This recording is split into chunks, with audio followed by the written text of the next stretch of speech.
All right, so we just got out of seeing Black Adam. It is opening day, Thursday, which is technically the day before it comes out in theaters. And yeah, Black Adam was the movie of movies that have come out recently. I think that's about all I can say.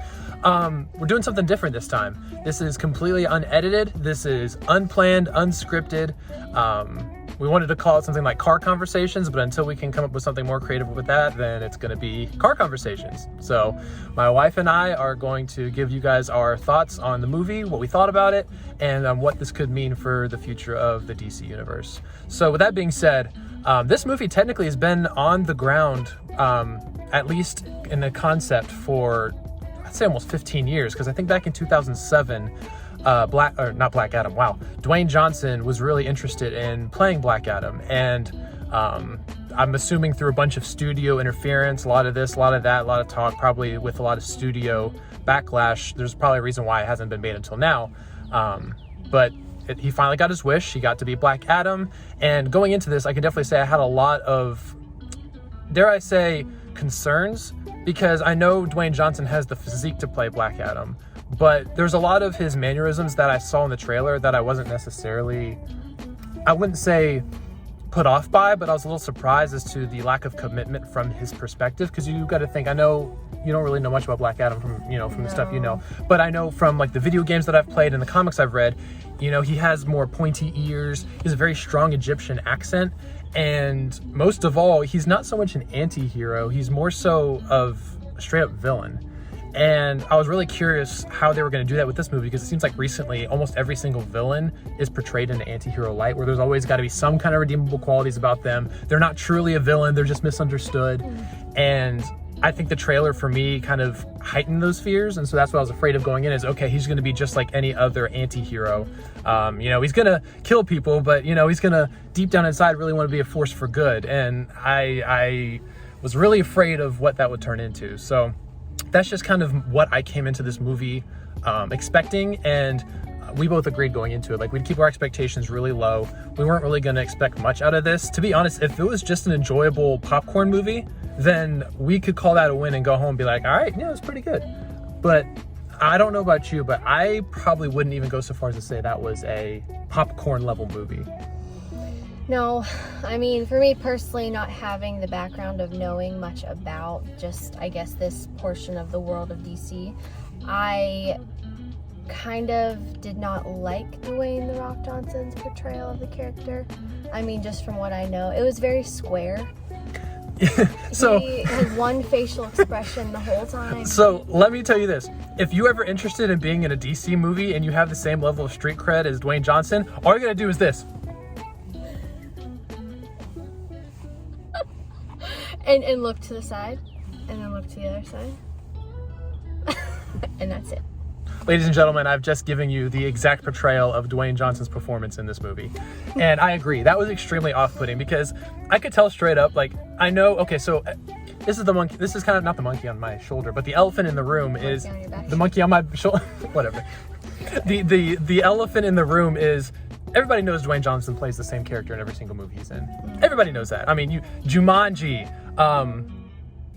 yeah, let's just go. Jumanji, that's it. So that's all I got. You've got, well, let's go with that. That one character in Jumanji, times that by about 10, and then that's all the other movies he's been in. Like, I could name a couple if I actually tried. Skyscraper, Rampage, that one mummy movie with the bad CGI, where he played the Scorpion King. You know what I'm saying? All you have to do is go look at the top 10 movies he's been in, and there you go. And again, when you have a character that's supposed to be a very multifaceted character such as Black Adam, who has some redeemable qualities, but deep down inside, he really does only care about himself. He's an extremely selfish character. And with a actor like Dwayne Johnson, who only has like 3 facial expressions, having him try to convey certain emotions is not something I think he was necessarily qualified to do. And I think people saw him and go, oh, he's perfect as Black Adam because of his physique and not because of his skill as an actor. Because the only time he really gets to flash his abilities is when he's in comedies with Kevin Hart. I feel like that's the only time we get to see like a new form of The Rock, and that's because him and Kevin Hart are best friends and they have chemistry they can play off of. But when he's the leading man in this movie, I don't believe he does a good job carrying it, and that sets the pace for the rest of the movie. when it comes to the supporting cast, Pierce Brosnan as Dr. Fate, I had no problems with him. I thought Dr. Fate was really cool. A lot of people who aren't familiar with him are going to be like, oh, he's just a Doctor Strange ripoff. But if you're a comics fan, you'll know Dr. Fate from the comics is a really cool character. You had Atom Smasher, you had Tornado Girl, whatever her name was. Cyclone, yeah. So when her special ability is whee! She had beautiful hair though. Oh yeah, beautiful hair. And they had those like slow-mo shots where she's like... So, I mean, you know, I guess she looked kind of cool. And then Atom Smasher, the only thing with him is they really tried to make him the comedic relief of the movie. But I'll be honest, every time he said something, I didn't laugh. He was like a generic Deadpool. Yeah, so especially with his mask. I know when they first released the concept art for him, I was like, oh my gosh, they literally made a Deadpool ripoff. And if you don't believe me, look it up yourself. I can't, you know, this is completely unedited footage, so I'm not going to put in any clips or anything like that. So, sorry, you got to do the work yourself, but it is what it is. But yeah, so like seeing his portrayal as kind of like the, there's something I was gonna say when I was thinking about during the movie. Oh, reactionary comedy. So this whole movie uses reactionary comedy. So there was like 10 different scenarios where something happened and a character went, well, that happened, or well, that was fun, or that was weird. And that type of reactionary comedy is something that you see a lot of in recent Marvel movies, and apparently it's not partial to Marvel because this did the exact same thing. And so a lot of the comedy just didn't hit for me, especially when they tried to lace in the whole Black Adam is new to this world because he's been asleep for 5,000 years. And we've seen it beaten to death 1,000 times. You've got Apocalypse from, X-Men Apocalypse? You know, you've got Shazam in the movie Shazam, where he's got to adapt to his powers. We've seen all this before, and it's just a tired retreading of it over and over and over again of guy's been asleep for a long time, has to see what the world is like now. And I think that alone really just didn't hit for me. So we talked about the comedy, we talked about the supporting characters. When it comes to the main villain, Sabak, I mean, first of all, I got excited because, you know, Sabak is a Star Wars playing card game in the Star Wars universe. So glad they took that and turned it into a major DC villain. So woo woo, Star Wars representation. But Sabak was a villain. Like, it's one of those CGI monsters that shows up at the end and is like, oh, I'm going to crush all of humanity. I don't know why he's got that accent, but we're gonna roll with it. And of course it's the whole, oh, I'm going to wipe out civilization, and Black Adam's like, not if I stop you first. So, you know, which, if I can piggyback off of that, a lot of the script and the dialogue to me was just very cheesy. Oh yeah. It felt kind of forced. It just kind of felt like you said, kind of the reactionary stuff. There was almost more acting, almost too much acting coming from the faces of the actors, and then the dialogue itself, just to me, felt very corny. Not the whole way through, but just it was just something that I kept kind of reacting to throughout the movie. Right, we're just kind of sitting there like, I guess I should laugh at this point, but I don't even want to laugh. The sun is really just showing you some love right now. Goodness, look at that. You see that? Wow. Shoot. But yeah, so I totally agree with that. It's almost like one of those things where a lot of the actors are like, oh my gosh, and then they'll say something really corny like, I'm going to go save him. And it's like, yes. What are we doing here? And I know it's not his fault. I don't want to be that guy that rips on, you know, potentially underprepared actors, but the little boy in the movie, I don't even remember his name, but he's supposed to be one of the main characters. I don't know. Something with an A. Assad or something like that. Is it Assad or maybe? Whatever. It just goes to show how forgettable this movie pretty much is. A lot of characters just seem very throwaway. But his specific acting in this movie was very off-putting because it really felt like he was just reading the words off of a script and just reading whatever the script told him to say. Not much exuberance or strong character. You know, he didn't really give off a very strong character. It's very much just a by the books, trying to react with his eyes, and his tone was very flat. It may sound like nitpicking, but when things like that really pull you out of a movie, then it's at least worth mentioning. We've seen plenty of other child actors before who have performed very well. Yes. A recent example is the girl who played Leia in the Obi-Wan series. Terrible show, sucked balls, but at the end of the day, at least she did a really good job. So it's not impossible.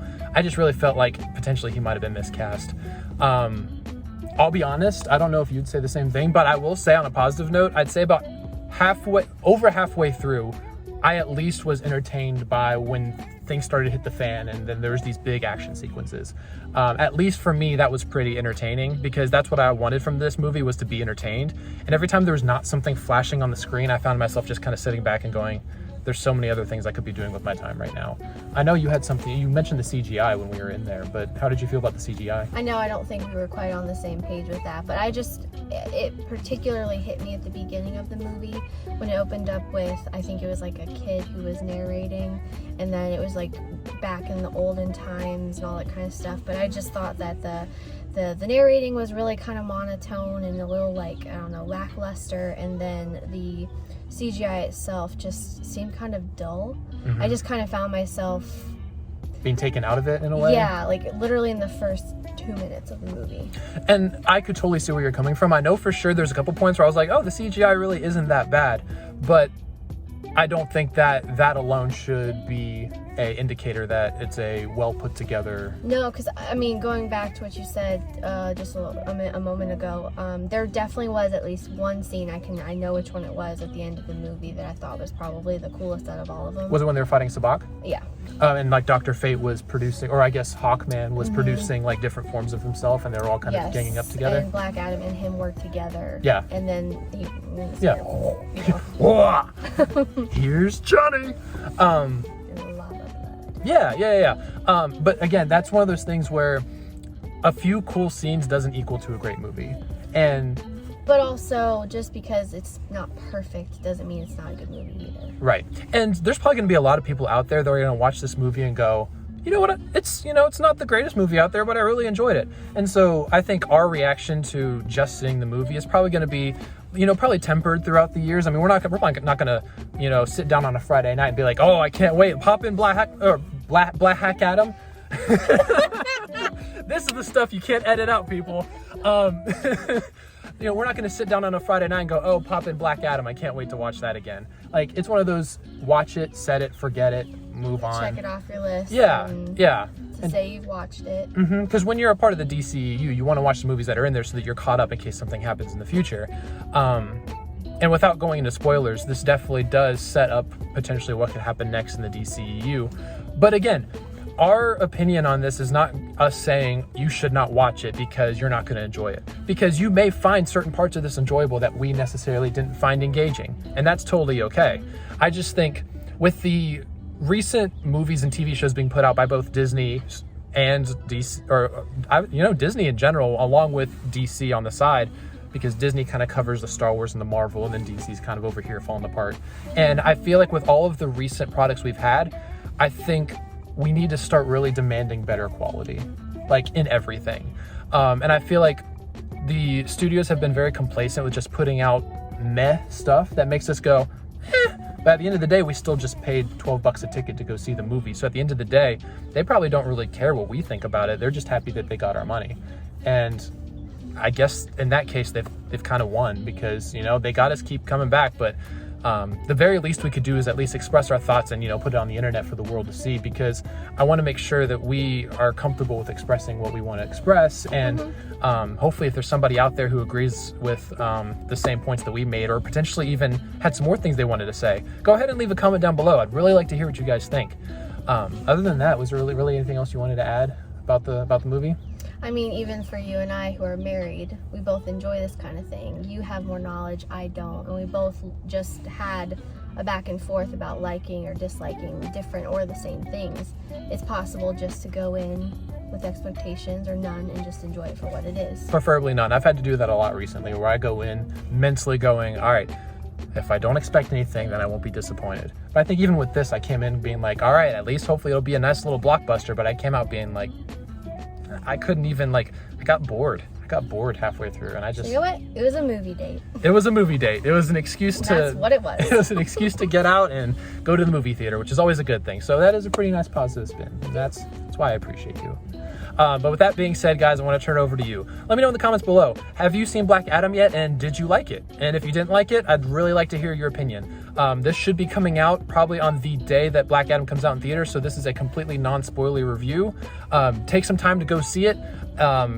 you can see it on the weekend when it comes out. But if you have some stuff going on in your life and you want to wait a couple days to go see it, honestly, you probably wouldn't be missing much. But again, that's me telling you what I think you should be doing, which is kind of not the point of what I'm trying to get across. So on that note, I'm gonna shut up and I am going to turn it back over to you. Anything else you want to say?